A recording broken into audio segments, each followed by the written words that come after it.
everyone. I am going to try to say my official good morning to you guys now, even though I showed you a couple of clips already in the beginning. I just wanted it to be silent so that you guys could take in the beauty, and so could I. And now we are here and I am walking in my socks and Crocs. It is Tuesday morning.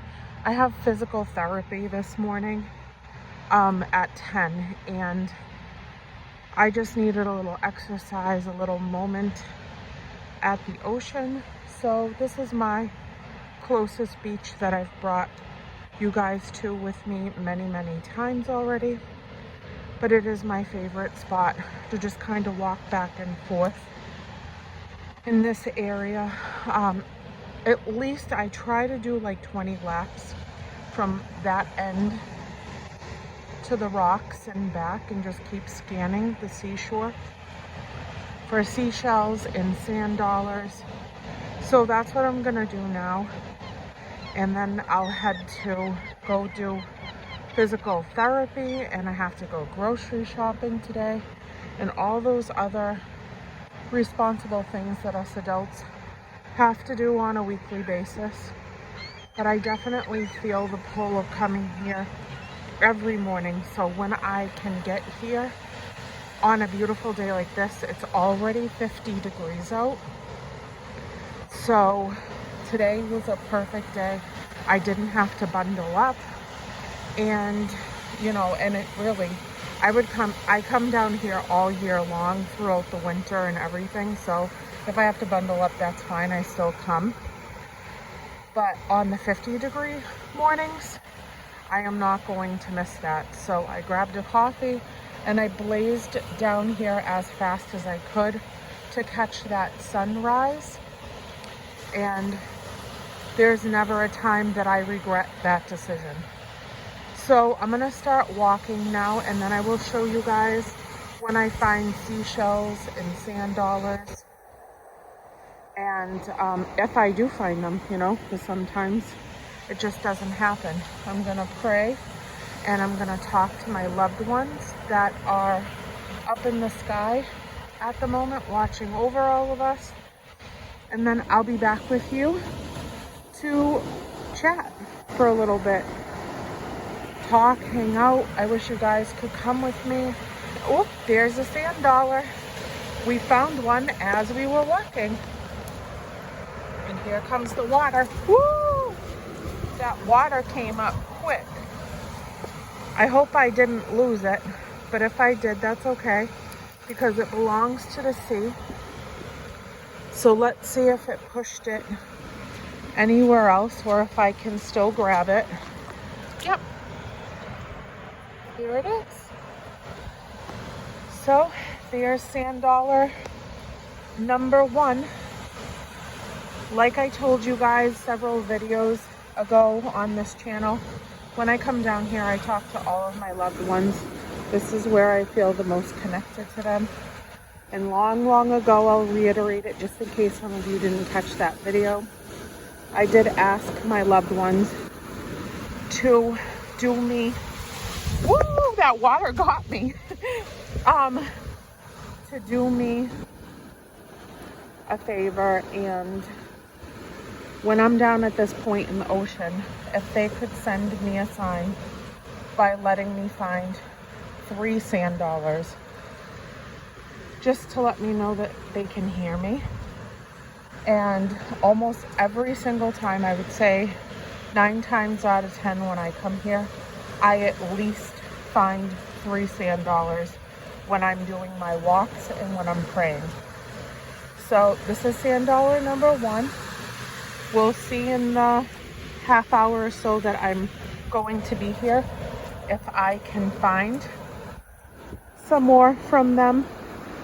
And that's it. So let's go for that walk and find the beauty of this morning and share it together.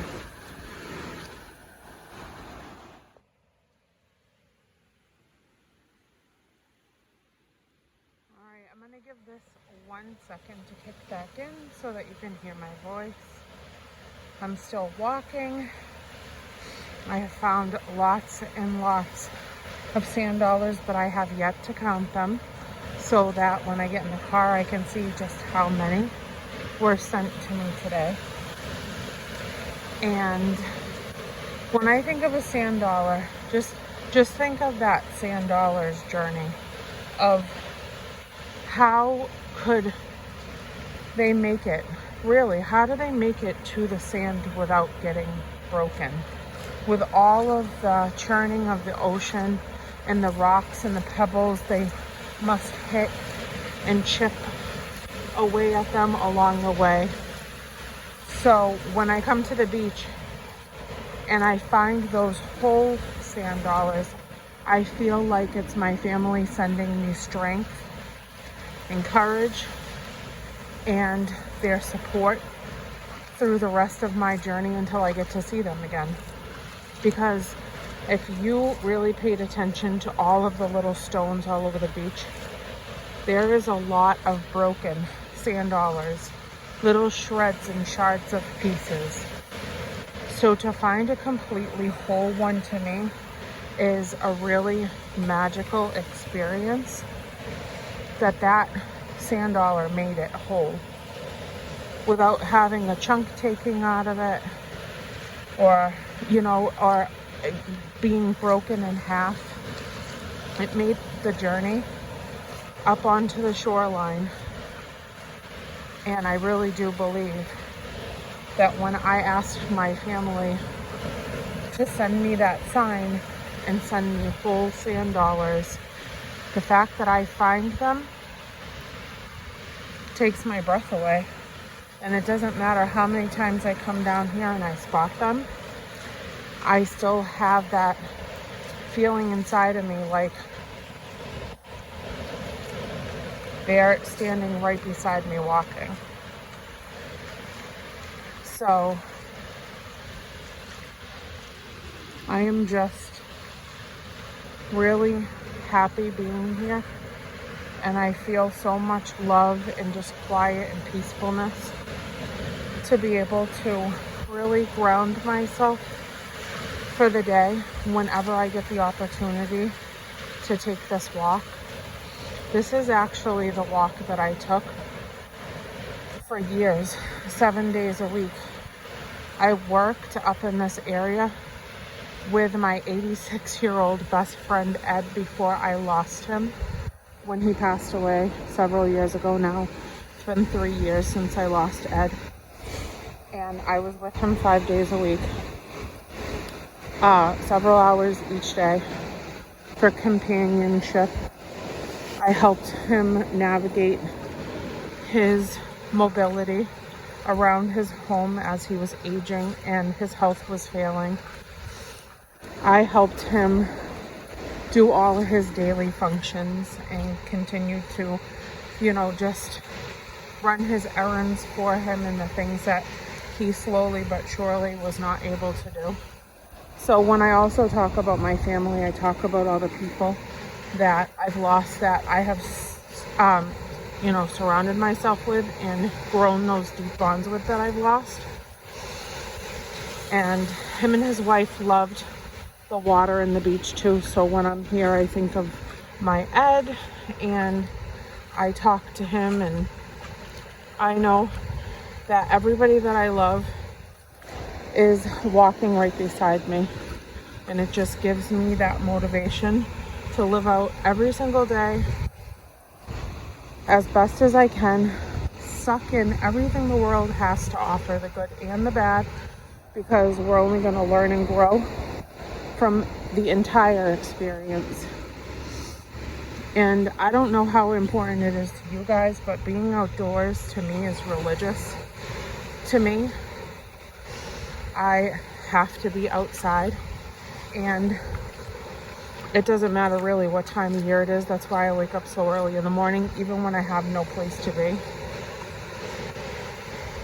My grandpa that I always called Pa, that was my dad to me growing up and raised me with my mom and my Nana. There wasn't one day that he didn't wake up just like this and he wouldn't take off. Even like before his work hours would commence, he would be out the door. He loved to be outside. And one of the funniest stories that I will forever have burned in my brain is one day my pa, he just literally disappeared for the whole day. And we did not know where he went. But we did see that my son's bike was missing from my grandparents' house. And Isaiah was a very little boy at the time. So he had his little, I don't know what standard size it was at the time, but he was probably around like 5 or 6. And my grandfather was gone, and so was his bike.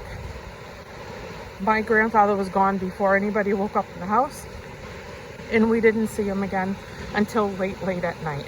So by the time he finally came home, and we had been looking for him for at least half of the day, combing the streets, we know he always took off, no matter if he was in a vehicle or on a bike. He had fishing poles, and he always took off with those things, so that if he spotted a cool place to walk through the woods and go fishing, he could do that.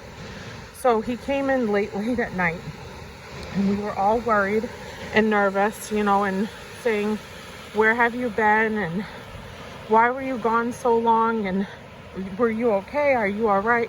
And he was like, I'm fine. He's like, I just had the best day.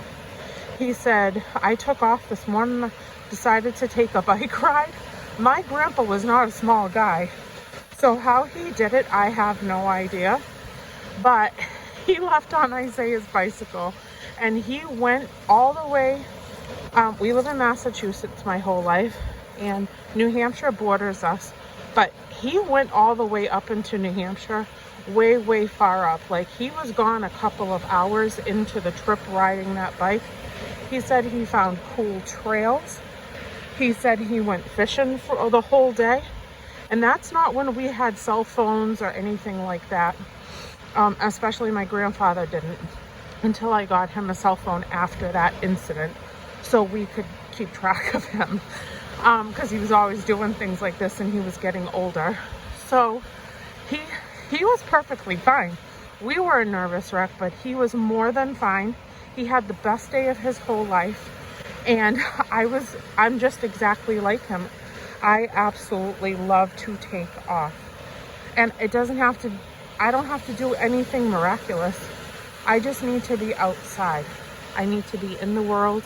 I need to watch every move of every single wave and the breeze blowing through the trees, and that just gives me everything I need to revive me and give me the peace to go through my days. I zero into the smallest things and enjoy the smallest things the most.